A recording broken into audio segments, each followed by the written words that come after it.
Hello everyone, आप सभी का हमारे यूट्यूब चैनल में स्वागत है। आज हम पढ़ने वाले हैं किसी भी डेसिमल नंबर को हम बाइनरी नंबर में कैसे चेंज कर सकते हैं। तो बिना देरी किए वीडियो स्टार्ट करते हैं। डेसिमल टू बाइनरी कन्वर्जन हम आज पढ़ने वाले हैं। यहाँ लिखा है one method of converting a decimal number two its binary equivalent is by expressing the decimal number as a sum of ascending power of 2 and then collecting the coefficient of each term। एक ऐसा method जिससे हम convert कर रहे हैं decimal number को इसके binary equivalent में by expressing the decimal number as a sum of ascending। यहाँ क्या करना है, सम करना है सबका और असेंडिंग पावर में 2 को मल्टीप्लाई करके हमको सम करना है और हमको कलेक्ट करना है उसका कोफिशिएंट इच टर्म यानी प्रत्येक टर्म का। तब हमें क्या मिल जाएगा, डेसिमल जो नंबर हमारा रहेगा उसको हमें बाइनरी में मिल जाएगा। जैसे देखते हैं जो ये लिखा है उसको, उसके लिए एग्जांपल देखते हैं। यहाँ क्वेश्चन हमारा कन्वर्ट डेसिमल 1 यहाँ पे 10 इसलिए लिखा गया है क्योंकि इसका बेस 10 है। डेसिमल का बेस क्या होता है, 10 होता है, इसीलिए यहाँ 11 और नीचे में 10 लिखा है।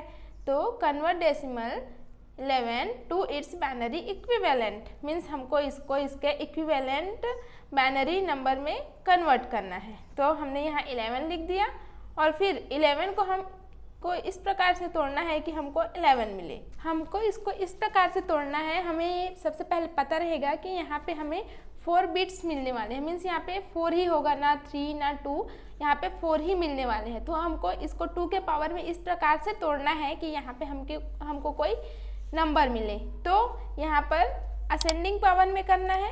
असेंडिंग मीन्स आरोही, जिसको हिंदी में हम बढ़ते क्रम भी बोल सकते हैं। तो इधर से लेते हैं बढ़ते क्रम में और इधर से बोले तो डिसेंडिंग मीन्स घटते क्रम। तो यहाँ से जैसे हमको इसको लिखना है तो ये एक ही कंडीशन होगा जब यहाँ पे 11 आएगा 4 बिट्स में हमें चेंज करने पे, वो होगा 8 0 2 1। और इसको हमने जो लिखा जैसे भी लिखा उसको नीचे में एक्सप्रेस करना है, मीन्स हमने 2 to the power 3 लिखा। इसको इस बात को हमें याद रखना जरूरी है कि हमको असेंडिंग पावर में ही लेना है यहाँ पे। तो 8 + 2 + 1 इस प्रकार से ही 11 हमें मिल सकता है 2 के पावर को याद रखने के पश्चात। तो यहाँ हमने लिख दिया 8 को 1 × 2 to the power 3, 0 × 2 to the power 2, 1 × 2 to the power 1 and 1 × 2 to the power 0। यहाँ पे क्या है 2 to the power 0 है, इसको हम 1 लिख सकते हैं। तो 1 × 1 1 हो जाएगा। तो अब हम यहाँ पे इसके कोफिशिएंट को लिख लेते हैं। यहाँ पे इसका कोफिशिएंट क्या है, 1 है, यहाँ पे 0 है, यहाँ पे 1 है और यहाँ पे 1 है। तो इन्हीं कोफिशिएंट को हमको कलेक्ट करना है और फिर यही हमारा आंसर होगा बाइनरी के लिए। तो 11 का जो हमारा डेसिमल नंबर है उसका बाइनरी क्या होगा हमारा 1011। पर ये क्या है, ये इतना इजी वे नहीं है जिससे कि हमको ये समझ में आए। तो एक और विधि है जिसको हम आगे देखते हैं। But the most practical popular and fast method is the double double method. Means ये तो हमारा हो गया, पर ये क्या है जो ऊपर हमने पढ़ा वो बहुत जल्दी ही समझ में नहीं आता। इसको समझने के लिए आपको थोड़ा टाइम लगेगा, प्रैक्टिस करना पड़ेगा, तब आपको समझ में आएगा। पर इससे भी और अच्छा एक मेथड है हमारे पास जिसे हम डबल डबल के नाम से जानते हैं, जो बहुत ही पॉपुलर मेथड है, फास्ट मेथड है, जिससे बहुत ही आसानी से हम सॉल्व कर सकते हैं। In the double double method we progressively divide the decimal number by 2, writing down reminder and after each division. यहाँ हमें बोला गया है कि ये जो डबल डबल मेथड है यहाँ पे हम क्या करते हैं, डिवाइड करते हैं डेसिमल नंबर को, वो भी 2 से। 2 से क्यों करते हैं, क्योंकि हमें बाइनरी में चेंज करना है और बाइनरी का बेस हमारा 2 होता है ना। तो हमको 2 से डिवाइड करना है, उसके बाद हमें रिमाइंडर मिलेगा, रिमाइंडर को हमें लिखते जाना है, फिर से उसको 2 से डिवाइड करते जाना है जब तक कि हमें 1 ना मिल जाए। तो फिर इस प्रकार से हमको डिवाइड करते जाना है एंड रिमाइंडर्स को लिखते जाना है और रिमाइंडर्स जो मिलेगा उसी से ही हमें बाइनरी नंबर मिलेगा। पर एक बात यहाँ पे याद रखना है कि रिमाइंडर्स को हमें ऊपर से नीचे की तरफ नहीं, नीचे की ओर से ऊपर की तरफ लिखेंगे। जैसे कि हमें इसी 11 को जिसको हमने पहले सॉल्व किया है उसको ही हमें बाइनरी में कन्वर्ट करना है, ये डबल डबल के मेथड से। तो 11 हमने लिख दिया, इसको 2 से डिवाइड करेंगे तो 2 5 जा 10 होता है, पर यहाँ पे रिमाइंडर बचेगा ना 1, तो यहाँ पे हमने लिख दिया 1। पर इसको हम फिर से 2 से डिवाइड करेंगे, 5 / 2, तो यहाँ आया 2, यहाँ पे भी रिमाइंडर हमें 1 मिलेगा। कैसे, यहाँ पे हमको 2 2 जा 4 एंड यहाँ पे 1 रिमाइंडर मिला तो उसको हमने यहाँ लिख दिया। फिर 2 को 2 से डिवाइड करेंगे तो यहाँ मिलेगा 1। अब यहाँ पे कोई रिमाइंडर नहीं बचा क्योंकि पूरा पूरा भाग चले जा रहा है, इसलिए इसको लिख दिया हमने 0। और यहाँ 1 आया, 1 को डिवाइड करेंगे 2 से तो यहाँ पे 0 पॉइंट समथिंग कुछ आएगा, पर यहाँ हमने 0 बस लिख दिया और रिमाइंडर हमने इसी 1 को यहाँ लिख दिया। तो इसको हम लोग नीचे से ऊपर की ओर लिखेंगे तो 1 0 1 1। तो 11 को हमने डेसिमल को हमने बाइनरी में कन्वर्ट किया तो हमें मिल गया 1 0 1 1। तो ये मेथड हमें ना जो हमने पहले पढ़ा उससे ही बहुत ही ज़्यादा अच्छा और सरल लगेगा। तो आप इसको भी बना के देखिएगा, इससे पहले वाली विधि को भी अपना के देखिएगा, आपको जो भी इजी पड़े वही आप बनाइएगा। अब हमने अभी जो देखा डेसिमल को बाइनरी में, तो उसमें हमने देखा जो हमारा नंबर था, जो हमें दिया गया था गिवन नंबर, वो क्या फ्रैक्शन में नहीं था, है ना। और अब हम फ्रैक्शन में देखेंगे।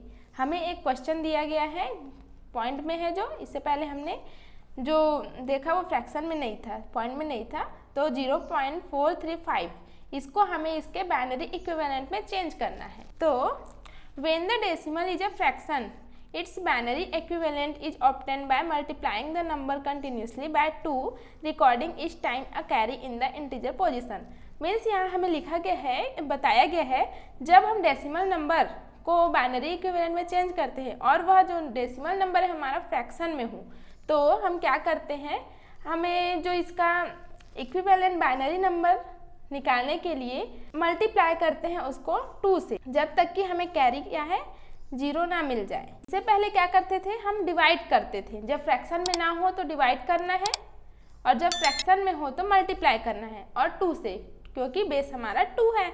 तो यहाँ पे हमें 0.435 दिया गया है, तो इसको हमने 2 से मल्टीप्लाई किया, हमारे पास आया 0.870। अब यहाँ पे कैरी हम यहाँ इसकी सहायता से लेंगे। यहाँ पे कैरी हमें यहाँ से हम नहीं निकाल सकते, यहाँ पे 0 है तो कैरी हमने लिया 0, और फिर इसी 0.87 को फिर हम 2 से मल्टीप्लाई करेंगे तो ये हमें मिलेगा 1.74। अब यहाँ पे जो 1 मिला है उसको हम कैरी ले लेते हैं, तो ये बन गया 0.74। अब 0.74 को हम 2 से मल्टीप्लाई करेंगे, हमें हमारे पास मिला 1.48। अब यहाँ पे 1 को हम कैरी कर लेते हैं, यहाँ पे हम लिखे हैं 0.48 विथ अ कैरी ऑफ 1, मतलब यहाँ से हम 1 को निकाल लिए हैं। और अब 0.48 को 2 से मल्टीप्लाई करेंगे तो हमारे पास आएगा 0.96। तो यहाँ पे हमारे पास कैरी क्या हो गया, 0 हो गया। तो इसको, इससे पहले हम जो पढ़ते थे, जो हमने भाग करके निकाला था यहाँ जहाँ पे फ्रैक्शन नहीं था, तो इसको हम क्या करते थे, ऊपर से नीचे से ऊपर की ओर पढ़ते थे जब डिवाइड करते थे, पर मल्टीप्लाई करेंगे तो ये जस्ट अपोजिट होगा, ये इधर ऊपर से नीचे की ओर पढ़ेंगे। ये देखिए, मल्टीप्लाई किए तो ऊपर से नीचे की ओर और डिवाइड किए तो नीचे से ऊपर की ओर। तो इस प्रकार से हमारा आंसर क्या हो जाएगा, यहाँ पे हमारा एक नंबर के बाद 1 डिजिट के बाद यहाँ पे पॉइंट लगा हुआ था, तो हम भी यहाँ पे 1 डिजिट के बाद पॉइंट लगाएंगे, पर इससे पहले 0.011, यहाँ पे 0 भी लिख सकते हैं, पर हमने यहाँ इतना तक ही लिखा है 0.011। तो इस प्रकार से हम 2 से मल्टीप्लाई करके फ्रैक्शन वाले नंबर्स को चेंज करेंगे। यहाँ पे एक और क्वेश्चन देख लेते हैं। यहाँ पे जैसे हमें 100 को इसके बाइनरी नंबर में चेंज करना है, चूँकि ये फ्रैक्शन वाला नहीं है इसलिए हम इसको डिवाइड करेंगे 2 से। इसको हमने डिवाइड कर लिया और रिमाइंडर जो बचा उसको हमने यहाँ लिख लिया, और फिर इसको क्या है, ये डिवाइड हुआ है इसमें, इसलिए नीचे से ऊपर की ओर पढ़ेंगे। तो ये हो जाएगा 1 1 0 0 1 0 0। तो इस प्रकार से हम इस किसी भी डेसिमल नंबर को जो फ्रैक्शन में ना हो उसको बाइनरी नंबर में चेंज करेंगे, वो भी डिवाइड की सहायता से, और जब फ्रैक्शन में हो तो उसको मल्टीप्लाई करके आंसर बड़ी आसानी से निकाल लेंगे। अब हम देखते हैं, अभी तक हमने क्या पढ़ा, फ्रैक्शन वाला और बिना फ्रैक्शन वाला को हमने बाइनरी नंबर में चेंज किया। अब हम क्या करेंगे, जब उसमें फ्रैक्शन भी हो और उसके आगे कोई नंबर्स भी हो तो उसको हम कैसे सॉल्व करेंगे, वहाँ पे हम डिवाइड भी करेंगे और मल्टीप्लाई भी करेंगे। क्यों? क्योंकि फ्रैक्शन जो रहता था और उसके आगे पॉइंट 0 रहता था, कोई और संख्या नहीं रहती थी, तो हम उसको क्या करते थे, मल्टीप्लाई करते थे। और अगर बिना फ्रैक्शन का रहता तो उसको डिवाइड करते थे। और इसमें दोनों संख्याएं हैं, यहाँ तो इस प्रकार के जो क्वेश्चंस हैं तो इसमें हम 34 को क्या करेंगे, डिवाइड करके इसका आंसर निकालेंगे और ये जो पॉइंट में है 0.4375 उसको हम मल्टीप्लाई करके उसका आंसर निकालेंगे। देखते हैं ये 34 है ना, इसको हम 2 से डिवाइड किए 17 आया, कैरी रिमाइंडर कितना आया 0। 17 को 2 से डिवाइड करेंगे तो 8 आया, रिमाइंडर 1। 8 को 2 से डिवाइड करेंगे 4 आया, रिमाइंडर 0। 4 को 2 से डिवाइड करेंगे 2 आया, रिमाइंडर 0। एंड 2 को 2 से डिवाइड किए 1 आया, रिमाइंडर 0। एंड 1 को 2 से डिवाइड करेंगे तो 0 आएगा और रिमाइंडर हमारा 1 आएगा। चूँकि ये हमारा डिवाइड में है तो इसके आंसर को हम नीचे से ऊपर की ओर लिखेंगे। तो 34 को हम जो डेसिमल में है उसको इस प्रकार से बाइनरी नंबर में लिख लेंगे और फिर जो फ्रैक्शन पार्ट है 0.4375 इसको 2 से मल्टीप्लाई करेंगे और कैरी को हम लिखेंगे और ऊपर से नीचे की ओर इसको लिख लेंगे इस प्रकार से। तो ये 0.0111 इस प्रकार से इसको लिख लेंगे। तो और फिर हम दोनों को जब लिखना होगा इसका आंसर 34.4375 तो पहले 34 के लिए लिखेंगे, यहाँ 34 के लिए पहले हमने यहाँ लिख लिया और फिर पॉइंट करके हमारा जो 0.4375 के लिए हमारा जो आंसर आया था ये 0.0111 तो पॉइंट करके 0111 लिख लेंगे। तो इस प्रकार से हम किसी भी डेसिमल नंबर को बाइनरी नंबर में चेंज करेंगे। बस इसमें यह याद रखने योग्य है कि इसका बेस हमें 2 रखना है। एंड अगर फ्रैक्शन में हमें उसको फ्रैक्शन में जो डेसिमल नंबर है उसको चेंज करना है बाइनरी में और उसके पॉइंट से पहले कोई हमारी डिजिट ना हो, 0 हो, तो उसको हम क्या करेंगे, मल्टीप्लाई करेंगे। और अगर फ्रैक्शन वाला ना हो तो उसको डिवाइड करेंगे। और अगर हमारे पास दोनों है तो डिवाइड और मल्टीप्लाई दोनों करेंगे। तो आज के लिए बस इतना ही। अब मिलते हैं अगली क्लास में, तब तक के लिए जय हिंद, वंदे मातरम।